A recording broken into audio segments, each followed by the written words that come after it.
inside circle. It's fascinating. I see. So he wanted to write something that would refute. That's fascinating. Right. Was at the White House. Now general counsel of the Washington Post Internet Company. So damn, I got to know John. That's great. I'll give him my best. I'm remiss. I should. Well, it's funny because I'm speaking at St. John's next week. Oh, are you really? Yeah. For some reason. Here's some. Well, I think Fred's got it. Fred's got an article. Fred Larson. Fred Larson, How are you? Saco County attorney. Good to see you. Back here. This It is cost me $5. Is that what it cost? Is that what it cost? Yeah, somewhere it's somewhere it says $4.90 now. $4.99. Man, I'm sorry. This is really the autograph hound, and I'm not. Just kidding. We were in an event in the summer of '91. I didn't get Bill Clinton's autograph, and he did. This picture is scary, isn't it? Oh, it's great. It leapt right off the newsstand. It's amazing. That's what a friend of mine who is actually in the magazine business. Do you know Fast Company, the magazine? Yeah. He's the creative. He was the original editor of that, the creator of it. My college mate, Bill Taylor. And he said he's walking by a newsstand. He saw this. He said he almost fell over. He said, "Ooh, that guy would scare me too." It was very, somebody was very clever at Fortune. Yeah. And the enforcer. I've got a Sharpie for you. You do. It's funny, and we're just on the way down. The only the only position I've ever had where I really was the enforcer was on the high school soccer team. Where I'm telling the guys in the car, I hadn't even thought about it. The headline here, I had absolutely no skill. But anytime somebody made it through midfield, I played left fullback, and I just went down there and I took them out. Yeah. And that was it. That was my only job. Congratulations. Well, not only they were so impressed. I just don't see that. And I did read. My kids know it's not true. I did read the article too. Yeah. It was good. Yeah, it was good. Oh, nice. Good to see you again. Good to see you. I want to introduce you to my wife, Anita. How are you? Hello. Pleasure. Good to meet you. Pleasure. Thank you. Thanks. Saying hello. Thanks for going. Cheese. Sam.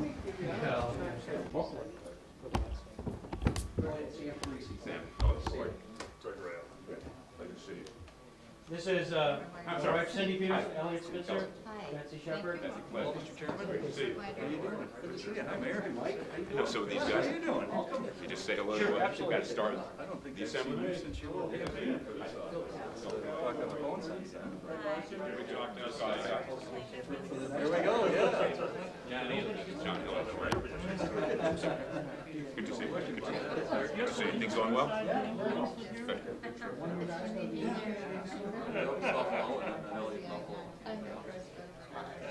Maybe right.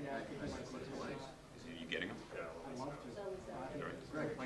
I think that's right. I saw that. Yeah, it's too bad. He's been there a long time. He's a real pro. Yeah, he is. Yeah, he does. I mean, we have the natural attrition takes its toll. We've been doing pretty well in recruiting. Yeah, that's the constant battle I have. We lose great people, and I'm always trying to dig down and see the quality. Yeah, and the way we pay, it's very hard to get quality.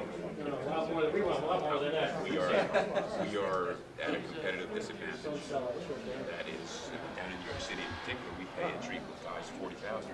You make more as a paralegal than most of the big firms. Big firm first-year associates not getting $150,000. The good news is we're still getting great people because what we offer is and more fun, better work. You do it because you love it. What I tell them is pay that much of the law firm because they have to. It's the only way they can get you. Sure. No, I think it is. We've got an event at 6. We're going to have to right on the button. Great. Tell you a little bit about this. Sure. This place here is 3 buildings in one. Okay. Right here, hosted in 1875. They hosted Ulysses Grant. Really? President Grant came up here. Yeah, sure. I've been there. I have not spent as much time as I should. Well, you'll have to give some information about it next right. during the season next year. Justice and security. Really? What is the theme of it? Fascinating. I should try to come up and go to some of those meetings. That's why you speak there.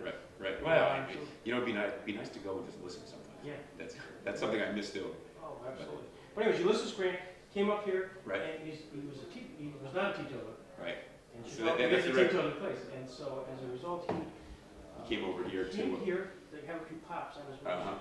Really? And so he had dinner here, we just kind of learned this all stuff. Right. And he snubbed Reuben Fenton, he had a governor from Jamestown, who was a senator, a Republican senator. Right. And he chose this place over, you think about it, senator, going to Jamestown there. Right. You got one guy in your own parliament. Right. You go to his hometown, you Right. snub him to come here. That's great. Why? Because he Because voted inappropriately at the last. Is that right? Yeah. That's great. Politics is a great sport. But this is this whole building here is built in 1860, owned by the Kents.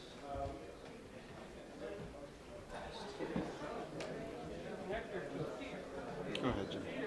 We're standing right in the sun. No. Horses and livestock in the bottom, then they have a carriage house.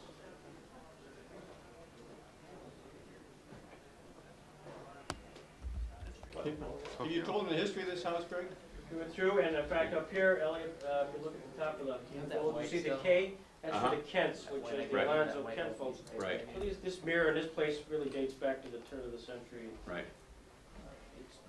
They were dry goods folks, and ultimately, Still started in the town? bank. No, they sold the building back in 1920 to a consistory, it's Scottish Rite Consistory, which was a Right. group of Masons. Right. They ran it for 80 years till we bought it. Right. Riley That's great. Kidder tells me the story about President Grant coming here because when he came to Chautauqua, he couldn't get a drink at Right. Chautauqua, so he would come down here with his friends. You still serve that purpose? Is this the local watering hole after? Too many cameras rolling here. I didn't say I was coming for that purpose. I wasn't asking Bill that question. I have no knowledge of that. I'll call the SLA and see if. It's been known to happen here, though. But you want me to say a couple words? I'd Sure. love to. Please. But first, it's a pleasure to be here. This is spectacular. I have to admit, I will plead ignorance to the fact that Justice Jackson, until I was here 2 years ago, had grown up in Jamestown, and I was also ignorant of the fact, I don't know if this is good or bad, that Lucille Ball was perhaps the best known native of Jamestown. So I now feel wiser about the great lineages of those who've been raised here in Jamestown. This is a spectacular institute and will continue to grow and thrive in what you're doing in terms of preserving Justice Jackson's records and knowledge of his great career. It is spectacular. I mean, I say that, I shouldn't say this with cameras wrong, but I think the progression from Attorney General to Solicitor General to the Supreme Court is one that you can only dream about emulating. That's really, any lawyer would look at that and say, wow, this is quite something, and something to be proud of. And it's remarkable that Jamestown can claim him as a native, and so it's something to be proud of. Let me just wander around for a couple minutes, a few of the things I've been trying to do in the office, and then I'll be quiet, and maybe you can ask questions about anything we've been doing if you're interested. It has been a year of rather different focus than I would have anticipated. On September 10 of last year, I would have predicted neither obviously what the horrors of the 11th and what that had many effects throughout society, but the one immediate effect for my office was not only our dislocation, our being chased out of our offices, but even when we got back, our focus on charitable issues that emerged in terms of the tremendous outpouring of generosity. If there was one quick affirmative piece to what happened on the 11th, it was the generosity of spirit of the American public that was so evident in the $2 billion that rolled in to the many charities that were there because of the AG's office's responsibility as the primary overseer of charities. We had quite a responsibility to try to integrate the efforts of the private entities, and we had to tussle with some of them, but at the end of the day, we were able to persuade the charities to create an entity, an overarching umbrella organization that would make sure that they integrated, coordinated, shared information, and did that which was reasonable with the $2 billion. And that was an enormous undertaking for my office for the months following 9/11. And then more recently, again, nobody can predict these things. We had, even before 9/11, gotten into some inquiries about some of the financial practices on Wall Street, and those exploded into a somewhat larger inquiry and case than certainly we ever could have anticipated. Even, it's funny, the day before we announced the Merrill Lynch inquiry, I said to somebody in the office, well, this will probably be grab the media's interest for 24, 48 hours, and hopefully it will then recede, because it's a tough issue and will require lots of careful thought and negotiation. It's kind of hard to do that sometimes under the glare of the media's constant questioning of what's happening next. I never anticipated how much this would both play into what else was going on there with WorldCom, Enron, Adelphia, as we all know, the litany of corporate failures that I think shed light on sort of the soft underbelly of what had been growing through the 90s in an economy that was neither as robust nor as solid as we had thought. And somehow the many pieces of this, whether it was pure accounting failure, board failure to pay attention, outside auditors, the investment banks, which are all part of the chain of checks and balances that are supposed to be there to control corporate behavior, each link in that chain had broken. And our inquiry into Merrill, and it is now extended to a number of the other investment houses as well, I think opened up a window into issues that I wish we had never seen. Obviously, if it's there, we have to look at it and pursue it. But I wish that these problems had not been there, because it suggests that the level of ethical behavior, lack of ethical behavior on Wall Street over the past decade is far worse than we had predicted. I think those who have seen the sort of sequence and the cycles of prosecutions on Wall Street perhaps are now beginning to come to the conclusion that every 10 or 15 years, inevitably, there will have to be some sort of cleansing of this nature, some sort of series of prosecutions, because the temptations are simply so huge. And the internal controls, one of the conclusions I've reached is that the internal controls that had been at the center of our financial regulatory system have not worked. The notion of self-regulatory organizations that can be trusted to monitor, and I don't say this to sort of launch a critique of the NASD or any of the other entities, but the notion that internal compliance of these houses will be sufficiently vigorous to forestall the back and forth between the analysts and the investment bankers and prevent in essence, the fraud that was perpetrated on the public. We don't have that confidence anymore. And one of the amazing things is that virtually nowhere in all the emails and all the depositions, all the inquiries we've conducted, did we see evidence of somebody at one of these investment houses putting up his hand or her hand saying, hey, wait a minute, guys, there's a problem here. And the irony is that this is against a backdrop where virtually everybody on Wall Street knew what was going on. If you speak, as I have over the past year, I've spoken to hundreds and hundreds of investment bankers, everybody agrees that what we diagnosed was correct, and they say, and of course everybody knew it. And so you say to yourself, well, wait a minute, if everybody knew it, then you say, where was internal compliance? Where were the self-regulatory organizations? Where was the SEC? Where were the various entities that are supposed to be there pursuing this? And so it paints a picture that leaves you somewhat concerned that we have been missing something that we should not have been missing. So these are tough issues we've got to work through, and hopefully the industry, the smarter leadership in the industry is beginning to grapple with this in a very significant way, understanding that their credibility is critical to their own survival. And the Citigroups, the Merrill Lynch's, the CS First Boston's, Bear Stearns, they know that they can't permit the public just to lose confidence and not respond in a way that is aggressive. I mean, the first sign that this had real traction, I turned to my wife one time, we were watching TV, and one of my peculiarities, I tend to watch the ads more than I watch the substance on TV. I find the ads are more creative. And there was that moment soon after we had announced the investigation that Schwab went on the air with the ads that were making fun of the other investment houses. And I said to my wife, we've changed things, because it will now hit it will hit the public in a different way. Millions of dollars are being invested in advertising that mocks the analysts' reports, that mocks the Meekers and the Grubmans and the Blodgetts who had been out there on the financial shows, and mocks the value of the analyst reports that were being distributed. And so I think we've begun to see that shift.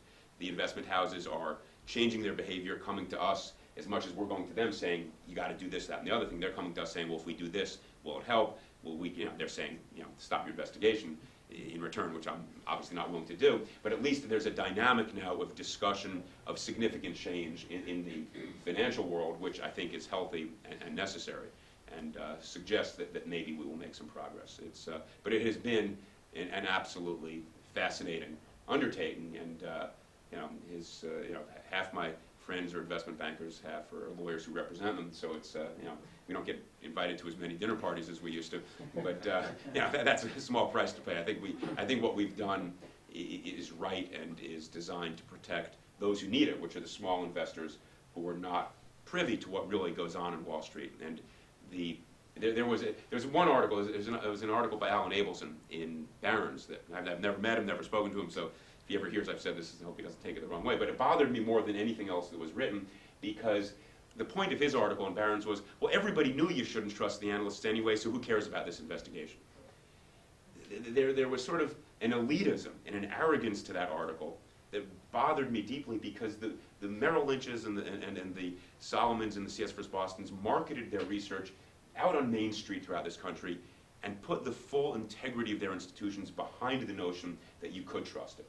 And it may be that the people that Alan Abelson has coffee with or scotch with knew better, because they're the folks down in Wall Street who know what goes on every day. But the people on Main Street, whether it's in Jamestown or Utica or Topeka, Kansas, don't know what's going on. And so the victims of this entire effort were the people out there who maybe Alan Abelson can look down at and kind of say, who cares, everybody who matters knows better. But the whole point of this was that they were taking advantage of people whose pensions were at risk, whose college kids' tuition payments were at risk, whose mortgages were at risk.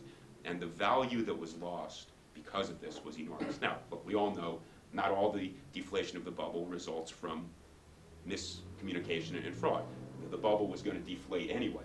But there was a loss that was very real and very significant in particular sectors and stocks, because these analysts were basically nothing more than tools of the investment bankers and were trumpeting stocks that they knew should not have been supported. So it's been kind of a fascinating period, and I think that it's been a rather unusual role for a state AG's office to fill, but I think we've done the right thing, despite the slings and arrows of people down in Washington who are saying, hey, this isn't your turf, get out of here. Some amendments floated around the House to eliminate our jurisdiction over securities matters, which would have been, I think, completely the wrong reaction. What I said to the folks down in Capitol Hill and to Harvey Pitt was, look, we will disappear when you act and fill the void. But until you fill the void, and as long as there is a failure of enforcement, we will be there and we will continue to fulfill the mission that not only do we have as a matter of statute, the Martin Act says we have to do it, but I think it is ethically mandated that we do this to protect investors. So, and I think the tide has shifted. You now see Congressman Oxley rather aggressively pursuing these issues, and that's all for the good.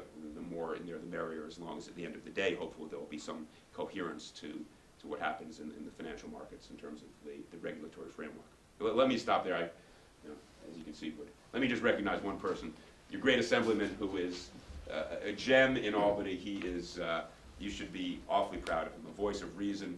Nobody tells him what to say, do, think, and independence is a rare virtue in Albany, and he certainly has it.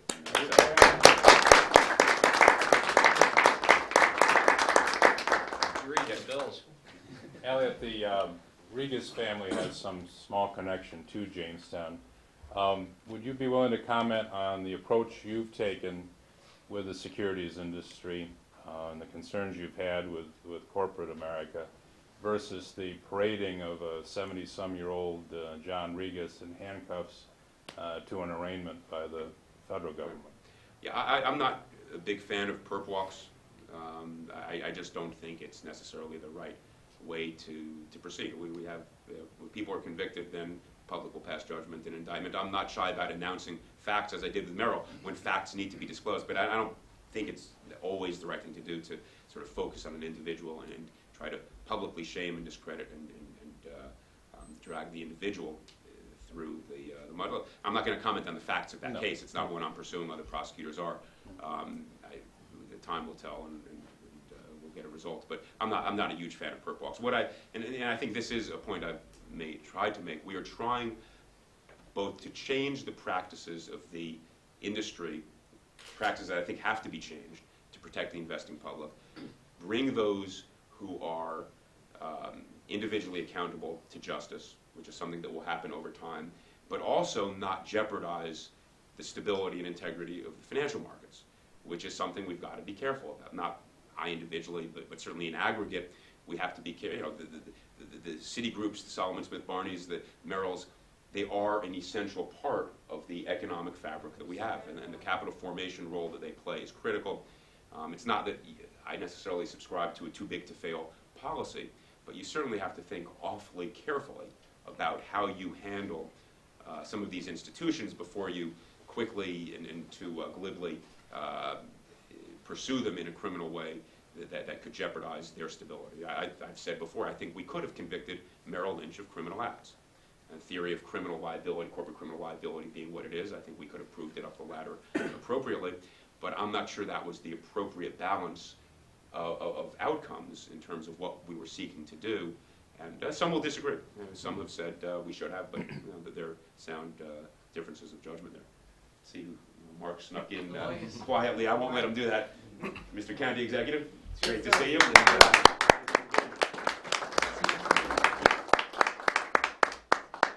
Sure. Obviously, you're up for re-election. If you're re-elected, your goals coming into the next term? I have lots that we've begun that we have to continue. Everything from the acid rain litigations in the Midwest that hopefully will have a significant impact on air quality. Remarkably, Chautauqua has some of the worst air quality in the state. It's hard to believe. You think about this as being such a pristine, beautiful, but the measurements indicate that, and we're trying to pursue that again in a reasoned way, get the Midwestern utility companies. We've succeeded with VEPCO and Synergy so far, marginally, if we can get those deals finalized, to get our air quality here cleaned up. Also with Dunkirk, we have obviously a proceeding that if we can negotiate that successfully would be a significant accomplishment. What we're doing on Wall Street will continue. What we're doing in terms of consumer protection, in terms of healthcare cases that we are proceeding, generic cases against some of the pharmaceuticals for preventing generic drugs from getting to the marketplace, which has an enormous price impact on consumers. And then something that I always like to mention because it's often forgotten, but it is just as critical part of this job, we represent the state defensively. It doesn't get headlines. It's sometimes like any lawyer and who has a client, I shake my head and say, oh my goodness, how could they have done that? But nonetheless, we represent the state, and I'm proud of the way we have represented the state and saved taxpayers enormous financial exposure in that context. So we have lots of work to continue, lots of initiatives we've begun, and if I'm given the opportunity to serve another term by the voters, I'll be thrilled to do that. So, yes, sir. Mr. Spitzer, I am an owner of a stock brokerage firm. We do no underwriting, no investment banking, for the last 32 years. And I think in the last few years, the dismantling of Glass-Steagall was a mistake. And I also, Mr. Pitt could make the argument that the SEC fees that are collected from our clients don't stay with the SEC. They go into general fund in Washington, a good part of them. And I guess there is some effort to beef up their enforcement too. And that also gives the arguments for the state enforcers. But what bothers me is a small firm, it doesn't affect Payne, Weber, Merrill Lynch, Smith & Barney, but in our small firm, we have to be licensed in every state that we have a client in. And that usually happens because the client moves. And it's an onerous expense to us. And to me, the analogy is if you drove across the country and had to get a driver's license and registration in every state you crossed. I thought you were going to say if you drove across the state, you get a ticket in every state. That could happen too. I don't know if this is, I don't know if this is within your purview at all, but do you have any comment? Well, you've made a couple points. Let me respond to a couple of them. First, I think your observation about Glass-Steagall, it wasn't repealed at one moment. It was repealed administratively over decades, and I think the intent all along had been to create financial services companies on the model of what Sandy Weil has done with Citigroup, with the notion being that the fully integrated financial services company would be more flexible, better capitalized, et cetera. I think people are now beginning to wonder whether that is the right model. I'm not saying it can't work. I'm not saying we should. Chinese wall doesn't work at all. There are no firewalls. There are no firewalls. And Jack Grubman, one of his comments was brilliant. It just shows you how twisted it had become. His comment was, what used to be viewed as conflicts of interest are now viewed as synergies. Now, I mean, it's brilliant because it shows how twisted it. He's wrong. A conflict of interest then is a conflict of interest now. They were just making money off it, so somehow they called it a synergy, but it wasn't.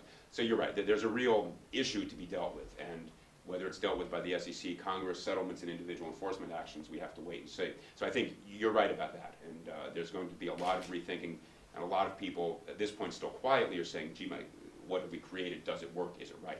It will be a very complicated discussion as we go forward because, putting the eggs back together may not be possible at this point, but we have to think about it. In terms of the licensure issue, I think we have, at least in my office, have been trying to work with other states to facilitate sort of one-stop shopping, so that you can license in one state and would apply to a number of states. The grievance you have is wholly legitimate. It is points of a problem that, you know, the fragmentation of oversight has real downsides. And it creates, as you point out, for Payne Weber, you know, they have 1,000 lawyers anyway, they say they delegated somebody, but for you, on a smaller entity, it is a painful and onerous burden. We have to try to do better. We are trying to do that. Different contexts, for instance, charities, who also have that obligation to register in every state where they solicit money. It doesn't make sense these days. It simply doesn't make sense with internet-based transactions and economics. Some of these filing obligations just don't make sense. We've been trying to get some statutes that will facilitate either online registration to at least cut down the paperwork, or multi-state registration possibilities to make it easier. But you're absolutely right. It's a good idea, by the way, on behalf of 501c3 corporations, it's a good idea. Yeah, no, we've been trying in the charitable kind. We've been actually seeking to get some grants from some of the major foundations to study how we could set up a fully integrated online registration process that would apply universally, because it's nuts.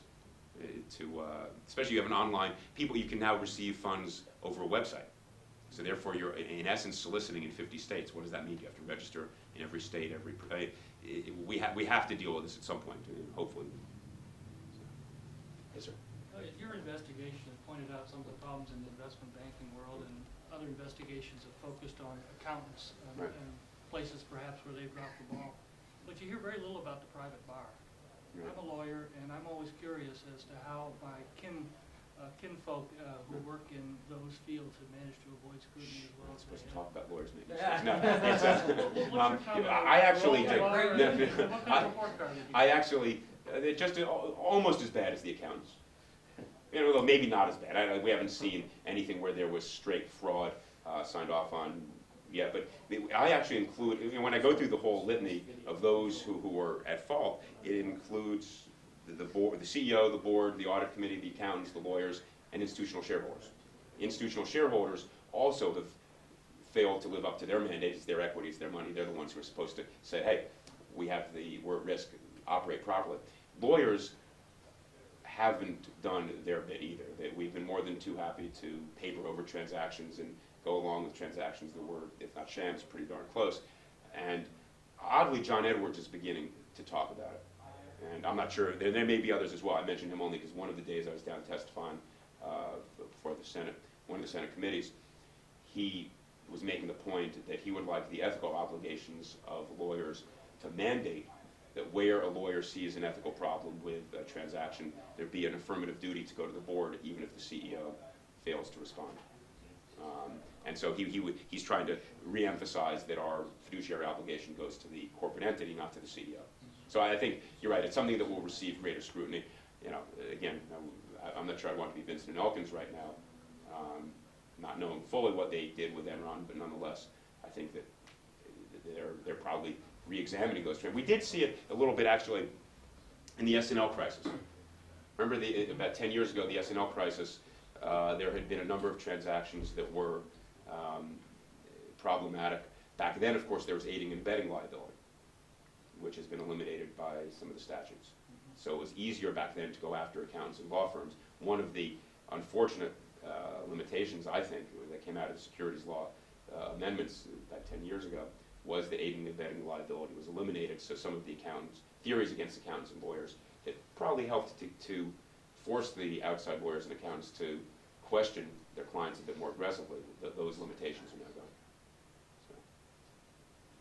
Do you think it would have been possible for your state attorney general's office to do what it did in Merrill Lynch, and to do what I think is going to be even more when you get to Solomon Smith Barney and Citibank?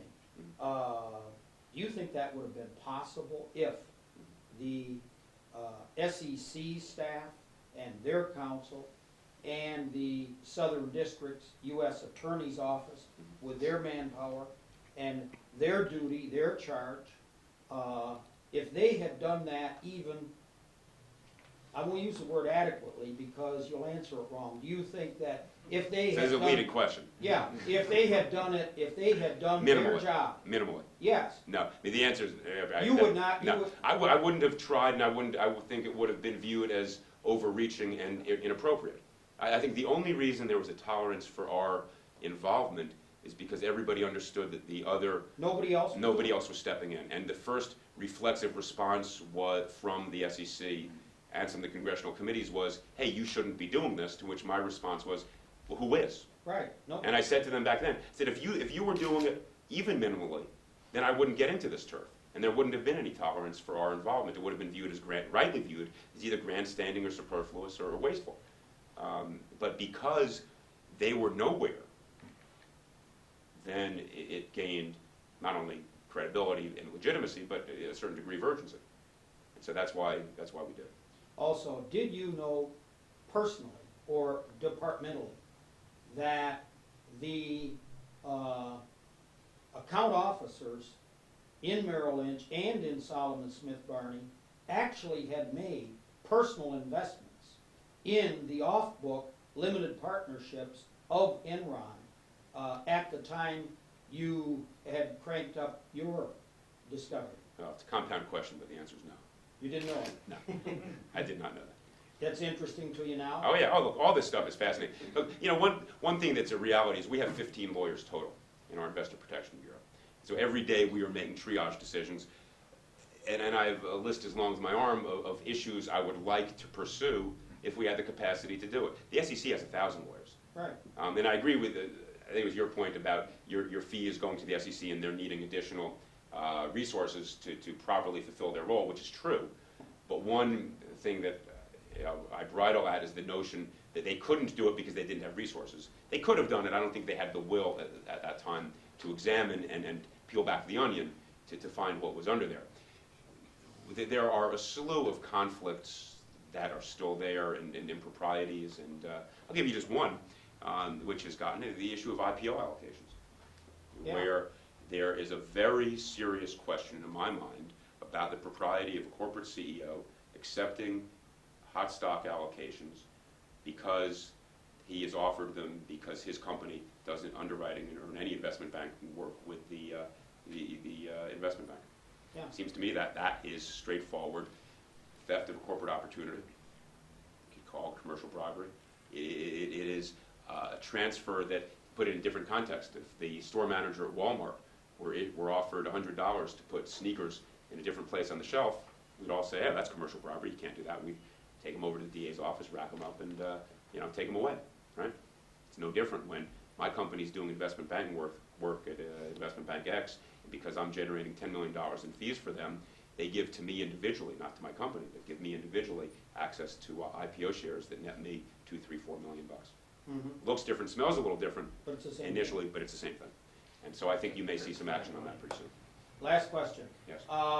Do you agree, and I do quite a lot of 10b-5 work and am involved in Kachet's case, which is dovetailing with your department right now, but do you agree that the 1995 peel back of the class action statute federally, which was designed and actually did put the private class action 10b-5 bar out to pasture without having the big institutional plaintiff, which has cut the class actions nearly in half, wouldn't the existence of the private bar doing 10b-5 work have retarded what has since happened with Maybe.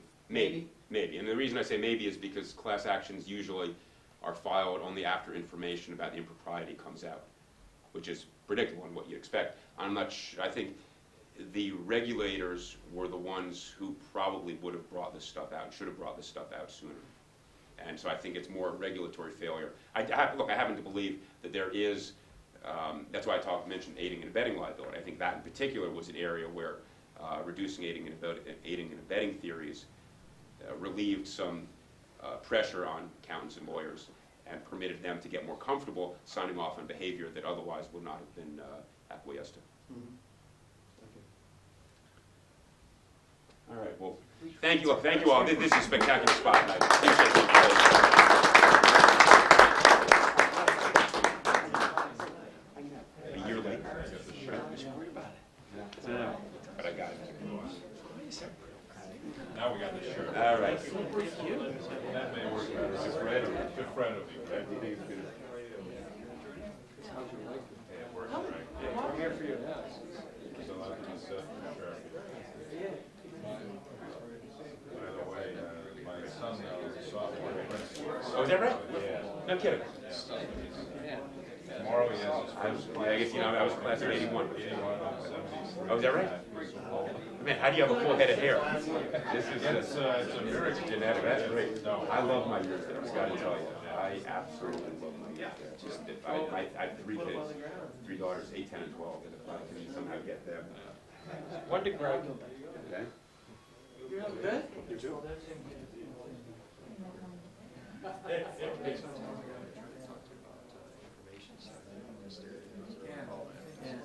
Bring them out here in July. Tahoma has a week on security and justice. And Raleigh, R-O-L-L-Y. He's the executive director here at Raleigh. Democratic citizen. No, there was not enough space to hold Yeah. Interesting. The year you graduated from Princeton, Raleigh was deciding to stop being a seminar and make it a park. reception. I thought Bill had been there forever. Well, it's Trying to integrate. Time's going on. We tell them it only seems. First priority is. Thank you so much. This is wonderful. Thank you. Establish things. Loads of fun. Give John my best.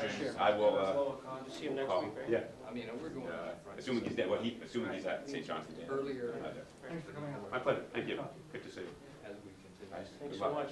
Thank good you. luck with you. Your daughter is making. Yeah, well, look, it's a long way between here and there. My oldest, I Well, love my it. 14-year-old, who tries not to have to follow in his brother's footsteps.